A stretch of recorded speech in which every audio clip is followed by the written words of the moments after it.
Good evening मित्रों। हमारी पृथ्वी की आंतरिक संरचना से संबंधित क्लास चल रही थी, जिसमें पार्ट 1, पार्ट 2 और पार्ट 3 हो गया था। पार्ट 1 में हमने ये पढ़ा था कि प्राकृतिक आधार पर और अप्राकृतिक आधार पर पृथ्वी की आंतरिक संरचना का कैसे पता लगाया जाता है। आप देखिए, दाब के आधार पर, ताप के आधार पर, घनत्व के आधार पर, ज्वालामुखी के आधार पर, भूकंप के आधार पर, उल्कापिंड के आधार पर, इन सब के आधार पर पृथ्वी की आंतरिक संरचना का पता लगाया गया। दूसरा, स्वेस का वर्गीकरण आप लोगों ने पढ़ा है पिछली क्लास में कि स्वेस ने पृथ्वी की आंतरिक संरचना को 3 भागों में बांटा है, सियाल, सीमा और निफी। उसके बाद कल हमने IUCC का आपका अंतर्राष्ट्रीय भूमिकीय और जो संगठन है उसका वर्गीकरण पढ़ाया है। उस वर्गीकरण के आधार पर आपके पृथ्वी की आंतरिक संरचना 3 भागों में डिवाइड की गई है, जिसमें आपके क्रस्ट सबसे ऊपर दिया हुआ है, मेंटल और क्रोर, क्रस्ट, मेंटल और क्रोर 3 परतों में वर्गीकरण किया है और वो चीज हमने पढ़ ली थी। उसी संदर्भ में आगे कुछ क्वेश्चन ऐसे हैं जो डायरेक्ट पृथ्वी की आंतरिक संरचना से संबंधित होते हैं, वो सीधे सीधे पूछे जाते हैं। उन्हीं फैक्ट्स को लेकर मैं आपके सामने आया हूँ और उन फैक्ट्स को सबसे पहले हम बात करते हैं समस्त पृथ्वी के महत्वपूर्ण तत्व। समस्त पृथ्वी के महत्वपूर्ण तत्वों में देखिए, यहाँ 2 चीजें मैंने आपको तुलनात्मक बताई हैं। ये तो संपूर्ण पृथ्वी के संदर्भ बात है और ये पृथ्वी की ऊपरी क्रस्ट जो है, क्रस्ट जो आपने 0 से 30 तो आपके संगठन के अनुसार है, लेकिन 0 से 100 किलोमीटर के मध्य जो क्षेत्र है वो क्रस्ट में माना गया है। तो क्रस्ट में कौन कौन से तत्वों की प्रधानता है वो क्रमानुसार है और संपूर्ण पृथ्वी में तत्वों की प्रधानता किस प्रकार है वो आपके इस सारणी में बताई गई है। इस सारणी से हम मान के चलो पृथ्वी की आंतरिक संरचना से संबंधित कोई क्वेश्चन आता है तो या तो उधर से आता है, बाकी इस सारणी से बहुत बार क्वेश्चन पूछा गया है, तो इस पर थोड़ा सा फोकस करके चलना है आपको और थोड़ा सा ध्यान से पढ़ना है। समस्त पृथ्वी के महत्वपूर्ण तत्व, ये बात कर रहा है संपूर्ण पृथ्वी की, इसकी संपूर्ण पृथ्वी की बात कर रहा है।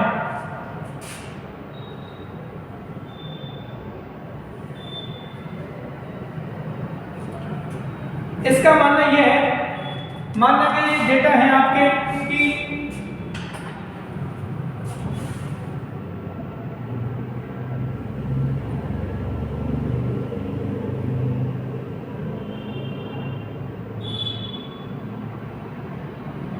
%35.5% भाग पर, संपूर्ण पृथ्वी के 35.5% भाग पर लोहे की मात्रा है। इसकी है, ये लोहा है, तो लोहा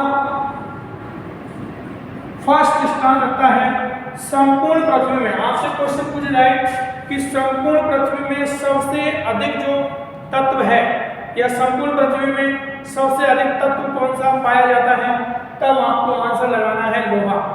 फिर रिपीट कर रहा हूं मैं, संपूर्ण पृथ्वी में सर्वाधिक तत्व जो है मिलता है वो लोहा है। मोस्ट इंपॉर्टेंट चीज याद रखनी है कि लोहा संपूर्ण पृथ्वी में, ये अपनी पृथ्वी है,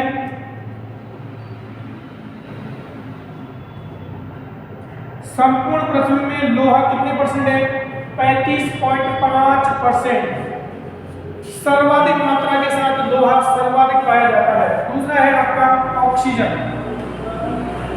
ऑक्सीजन है आपका 30%। कितना परसेंट, 30।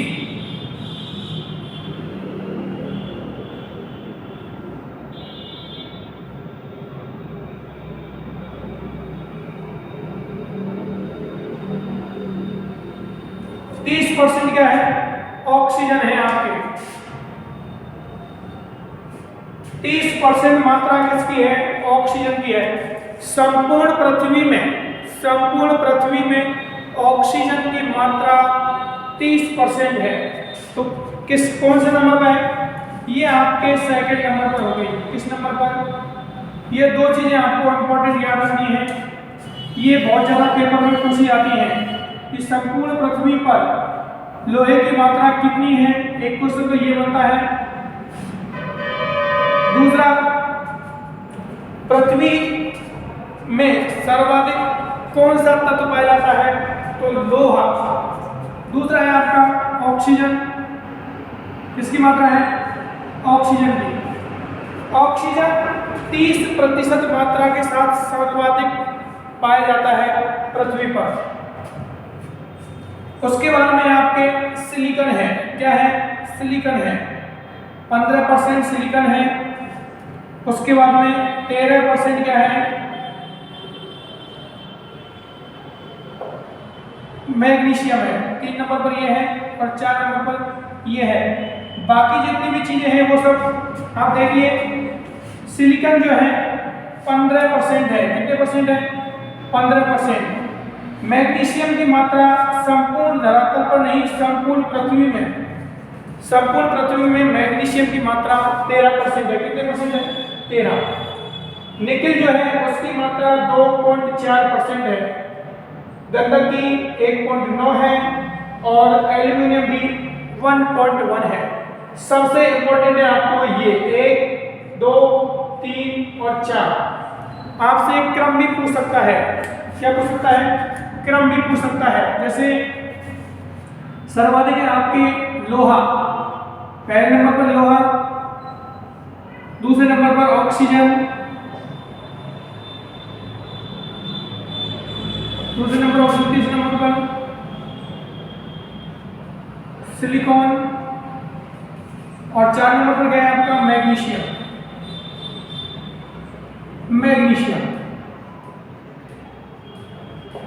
ऐसे पूछ सकता है कि संपूर्ण पृथ्वी में पाए जाने वाले तत्वों को उनकी प्रतिशतता के आधार पर अवरोही क्रम में जमाइए। तो अवरोही क्रम में सबसे बड़ा सर्वाधिक लोहा 35.5, उसके बाद ऑक्सीजन है, उसके बाद सिलिकॉन है 15 और मैग्नीशियम कितना है, 13%।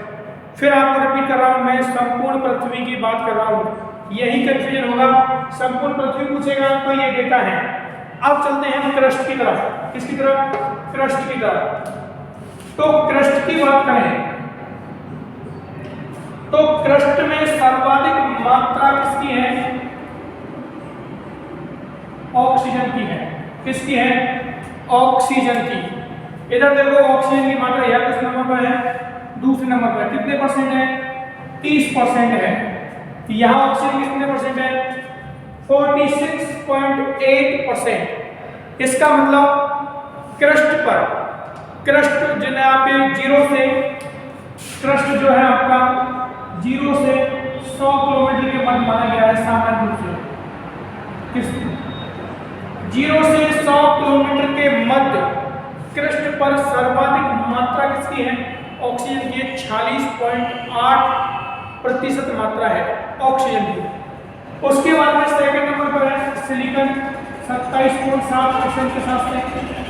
उसके बाद में है एल्यूमिनियम 8.1%। कितने परसेंट, 8.1%। वापस रिपीट कर रहा हूं मैं, क्रस्ट दे रखा गया है, यहाँ क्रस्ट है और यहाँ क्या है, आपके पूरी पृथ्वी का क्षेत्र है। क्रस्ट आपका मेंटल से ऊपर का हिस्सा पूरा क्रस्ट है, आप देख सकते हो।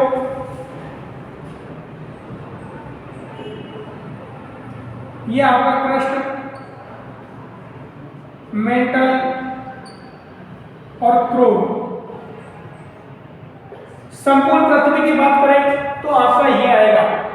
और अगर आप केवल क्रस्ट की बात करते हो, केवल क्रस्ट की बात करते हो, तब आपको ये आंकड़े आ सकते हैं जिसमें ऑक्सीजन सबसे ज्यादा है। यही इंपॉर्टेंट है, सबसे ज्यादा इंपॉर्टेंट यही है कि क्रस्ट पर सर्वाधिक मात्रा में पाए जाने वाला तत्व कौन सा है, ऑक्सीजन।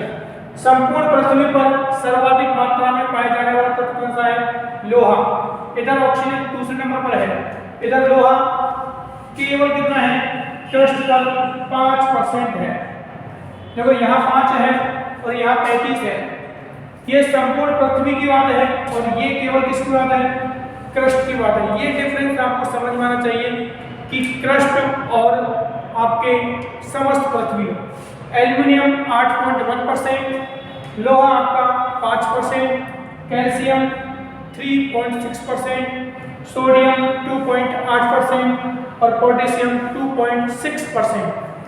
ये चीज़ें आपको फैक्ट याद रखनी है। फिर आपसे रिपीट कर रहा हूँ मैं कि लोहा समस्त पृथ्वी पर सर्वाधिक पाया जाता है, जबकि क्रस्ट में ऑक्सीजन सर्वाधिक पाया जाता है।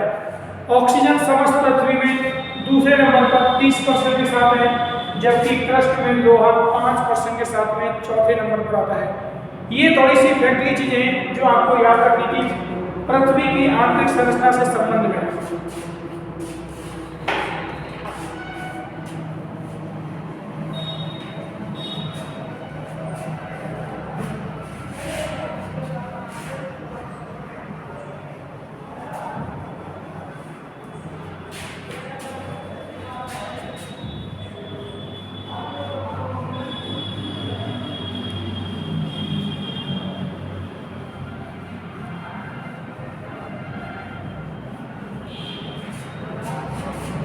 उसके बाद में आप देखिए कुछ फैक्ट और हैं वो आपको लिखने हैं।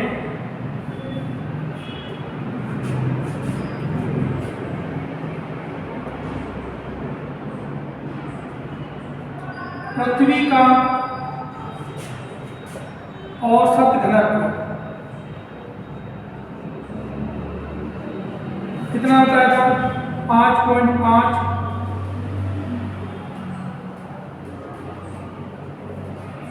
ये भी आपको याद रखना है कि पृथ्वी का औसत घनत्व कितना है, ये चीज भी आपको याद रखनी है। ठीक है,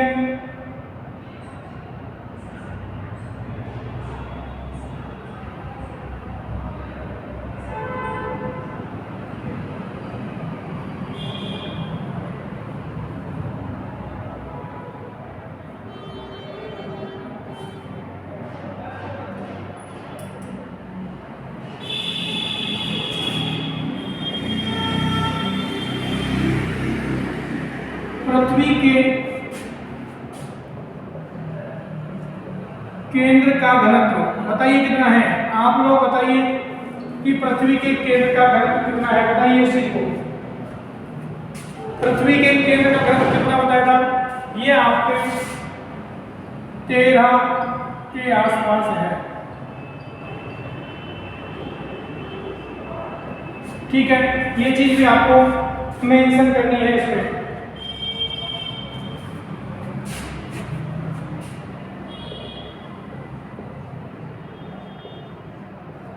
मेंटल के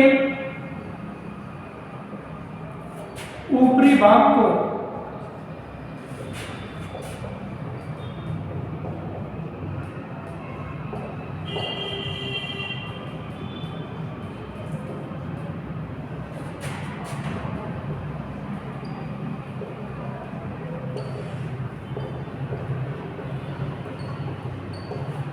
एक चीज ये मेंशन करनी है आपको कि मेंटल का जो ऊपरी भाग है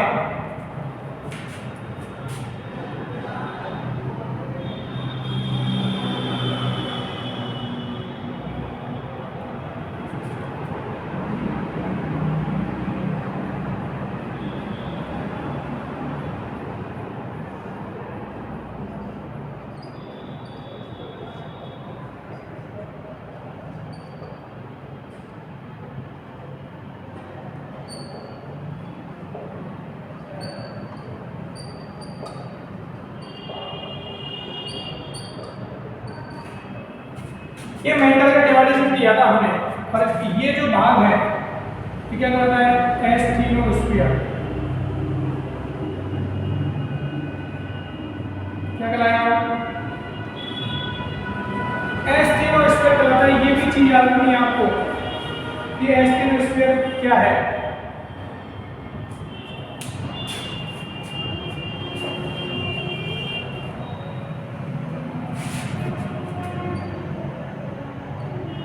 अर्ध तरल अवस्था में है।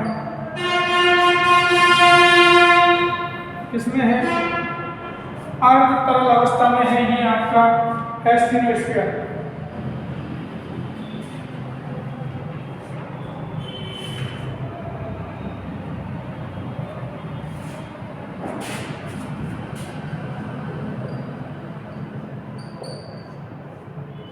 ग्रहणु परिकल्पना के आधार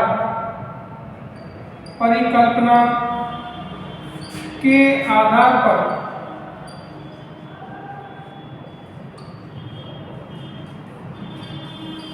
पृथ्वी का अंतरतम भाग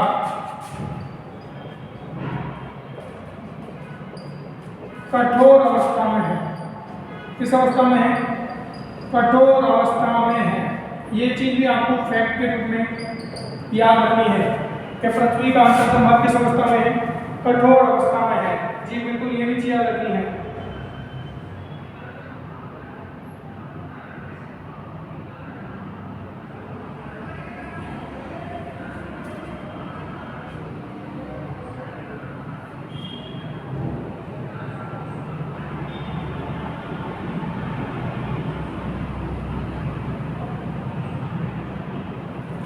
ये जो मेंटल का ऊपरी भाग है इसको एस्ट्रोस्फीयर, हिंदी में इसको दुर्बलता मंडल भी बोलते हैं। क्या साहब?